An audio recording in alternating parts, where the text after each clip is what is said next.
Olá, está no ar mais um programa Fala Vereador, e para nós é uma satisfação receber conosco aqui o vereador Felipe Felps. Vereador, muito obrigada pela sua participação.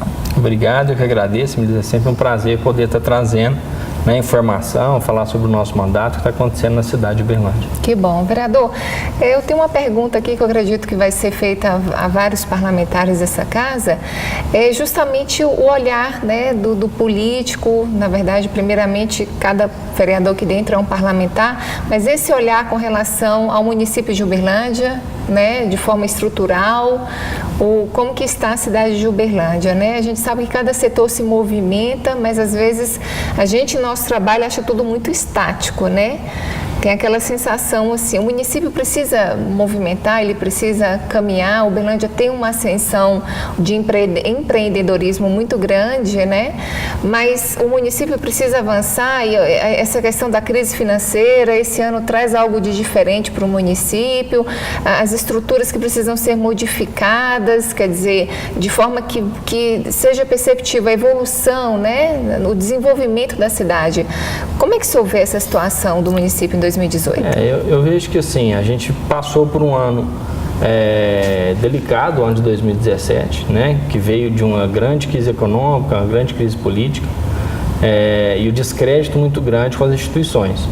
Então a gente percebe que foi um ano de enxugar as coisas, né, uma restrição financeira muito grande. Então, diante disso, foi necessário fazer diversos cortes na cidade de Uberlândia. Né? E aqui eu não estou avalizando os cortes, eu estou dizendo uma análise do que foi feito, né? A gente percebe que muitos dos serviços que eram prestados no município foram reduzidos ou foram extintos, né? Para quê? Para economizar recurso, para poder garantir pagamento, por exemplo, de folha ou de fornecedores dos utensílios básicos. E ainda assim não foi suficiente, né? Uberlândia é uma cidade que cresce cada vez mais, como você mesmo disse, uma cidade muito empreendedora, tem esse viés, né? Crescendo o tempo todo, muitas construções, e a cidade se expande cada vez mais. Então, com isso, aumenta a população, aumenta a demanda, aumenta a necessidade de serviço público, né? Então, é uma inversão muito grande. Quanto mais a cidade cresce, mais necessidade de investimento no setor público nós temos. Né? Então, o que a gente percebe é que esse viés de enxugamento, ele vai contra tudo isso. Porque você enxuga a máquina administrativa, enxuga os recursos aplicados na prestação de serviço, mas a população continua a crescer, continua a demanda. Né? Então, o que a gente percebe é que é necessário ter um foco nessa questão da gestão de atendimento às pessoas.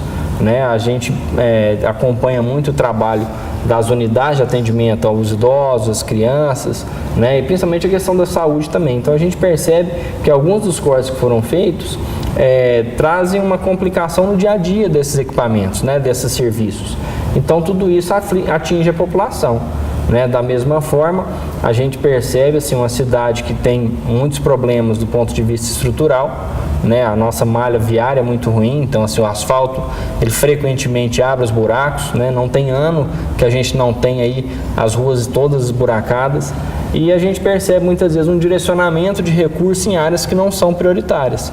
Né? A gente percebe um apaga-fogo aqui, apaga-fogo ali, mas efetivamente você não tem um serviço que vem reformar essa via, né, que venha modificar a situação atual. Então, a gente percebe que, às vezes, o olhar do administrador é diferente do olhar da população. Né? Eu até analisando seu discurso agora, o senhor foi lá na estrutura, a Uberlândia estruturalmente, sim, né? Aí você veio para o aspecto social, e do social, quando você fala dessa falta de investimento no social, você voltou de novo para o aspecto estrutural, quer dizer, a deficiência na malha viária, né? É tudo um cadeia do outro. Então, assim, é tudo isso. A cidade vai crescendo, você aumenta a necessidade de estruturas básicas. Além das estruturas básicas, você precisa de atendimento. Escola, saúde, educação, né? Então a gente vai ampliando tudo isso, esporte, lazer. Então todos os serviços derivados são necessários ter complementação. E o que a gente percebe é que o momento ele fez com que houvesse, na verdade, o caminho inverso, né? Que houvesse enxugamento dos recursos nas unidades, né? Para poder pagar a folha de servidores e tudo mais. Então a gente percebe esse conflito e é necessário rever essa estrutura. Eu acho que essa é a grande questão para 2018.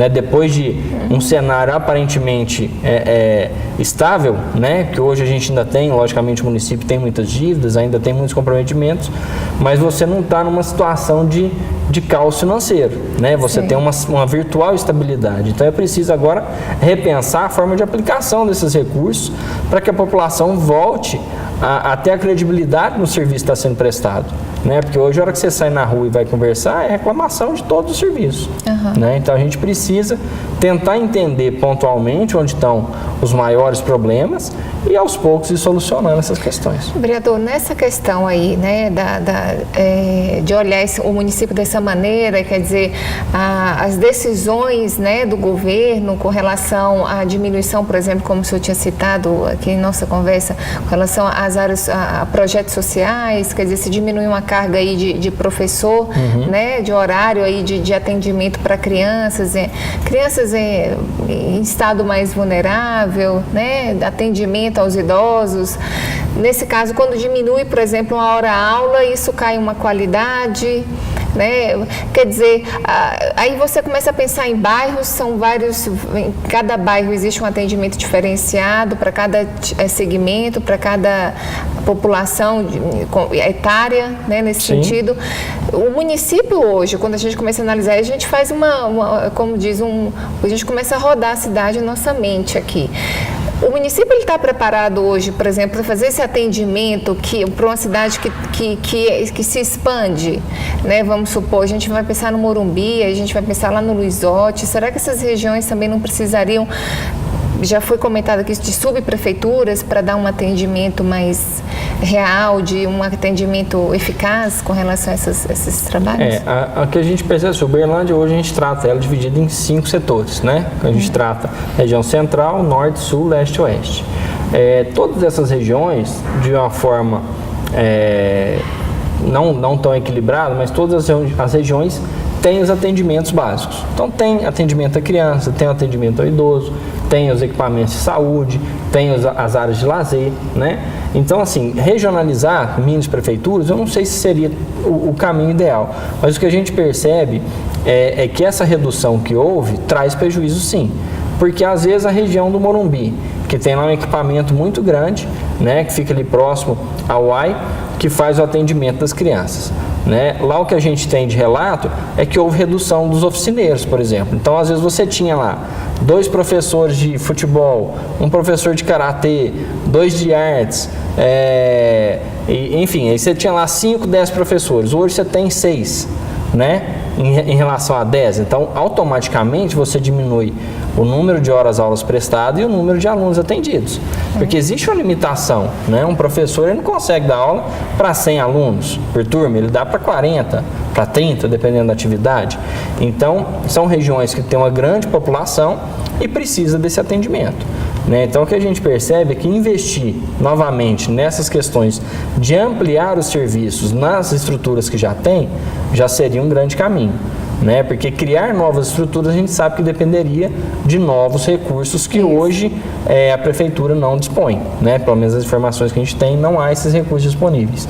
Então é preciso otimizar o que se tem para prestar um melhor serviço. Quando eu falo a respeito disso é porque cada região ela tem a sua necessidade e a sua sensibilidade, né? Então quer dizer, quando você toma uma decisão, modelo padrão para tudo, peraí, tem situações, tem regiões que as crianças precisam, regiões mais vulneráveis, com questões sociais mais complexas, né? Com certeza. Que elas deveriam ser tratadas não nesse modelinho padrão, nesse modelo que deve ser dessa maneira, dessa forma, quer dizer, não é a mesma realidade, né? Sim, aí eu toco nesse assunto. O grande erro da administração muitas vezes é esse, é tratar a população em números e não em casos. Né? O que eu estou querendo dizer? Porque você olha lá, tal região tem tantos moradores, população X crianças, então põe tantos professores lá que resolve. Mas às vezes é o que você disse, a necessidade daquela localidade carece de você ter um investimento maior, né, de profissionais ou de qualificação de profissionais para prestar um atendimento mais direcionado. Porque realmente isso faz diferença. A gente sabe, vive em Uberlândia, né, eu sou nascido e criado aqui, então a gente conhece as regiões de Uberlândia e sabe que realmente é diferente. Você não tem como tratar as regiões da mesma forma, né? Porque a população é diferente, as necessidades são diferentes, e aí do caráter social, econômico, financeiro, tudo, né? Até uma visita que você faz nesses equipamentos sociais, você começa a ter, as impressões são diferentes, né? São diferentes. Você chega em cada local são situações diferentes, e isso é perceptível. Vereador, a gente pode voltar nesse assunto talvez no outro programa, mas eu queria falar sobre a apresentação dos seus projetos nesse ano de 2016. O senhor já me adiantou que o senhor está tramitando aqui na casa um projeto de sua autoria, né, que pretende tornar gratuita a entrada de crianças com até 12 anos de idade em eventos esportivos do município. Qual a finalidade desse projeto? O que a gente percebeu, no começo do ano, tiveram várias matérias televisivas, né, que acompanharam justamente essa questão. As mães, os pais estavam indo para o estádio, às vezes com criança de colo, 6 meses, 8 meses, chegavam ao estádio e eles eram obrigados a adquirir um ingresso para poder entrar no estádio, né? Então, e esse ingresso muitas vezes era o preço cheio, porque a regulamentação hoje de entrada nos eventos em geral, né, trata um percentual X de meia entrada. Então, se a bilheteria chegava e falava que já não existia mais meia entrada, para a criança, para entrar no estádio, tinha que pagar o ingresso inteiro. Né? Então, a gente foi identificando essas situações, houve matéria televisiva, como eu já disse, e a gente foi buscar, historicamente, o que tem acontecido nesse cenário. A gente percebeu que antigamente, né, esse acesso era franqueado às crianças, depois veio a regulamentação do Estatuto do Torcedor, que trouxe uma exigência de seguro para todas as pessoas dentro do estádio. Então, diante dessa argumentação, passou-se a cobrar o ingresso de todos que entravam no estádio. Só que o Estatuto do Torcedor não fala que todo mundo precisa pagar o ingresso, fala que todos precisam estar segurados, e a forma de garantir esse seguro é um bilhete de ingresso. Agora, a que título esse bilhete será concedido, o Estatuto não vincula. Então, muitas vezes, o que a gente percebeu é que os clubes, né, as confederações, passavam essa ideia de que o Estatuto forçava a se cobrar o ingresso das crianças. Não é isso que tem acontecido, não é isso que acontece na prática, a legislação não fala isso. Então, dentro dessa linha, a gente percebeu que outras cidades também fizeram legislação nesse sentido, para dar o acesso à criança ao estádio. E por que dar o acesso à criança, ministro? Porque a gente acredita que é uma forma de estimular a família a voltar a ter uma atividade, um lazer. A gente sabe que muitas vezes o trabalhador ali, né, tá lá, o único momento que ele tem de alegria, fala, não, vou lá no estádio ver meu time, né? Vou sofrer lá com o Uberlândia, como a gente sofre diariamente. Mas, e às vezes ele quer levar o filho, quer levar, às vezes tem 1, 2 filhos, então fica oneroso para aquela família, muitas vezes, arcar com todos esses ingressos. Então, a isenção para a criança, na nossa visão, é um incentivo até não só para aumentar o público no estádio, né, para incentivar o time, como também para criar nova cultura, né, dessas crianças, além de serem torcedores, né, daquele clube, para que ele possa entender melhor sobre o espetáculo, participar dessas atividades esportivas e assim, logicamente, desenvolver interesse e aí praticar o esporte. É toda uma cadeia, né? Agora, atrás desse cenário. Toda essa questão de isenção gera resistência, né? Sim, com certeza.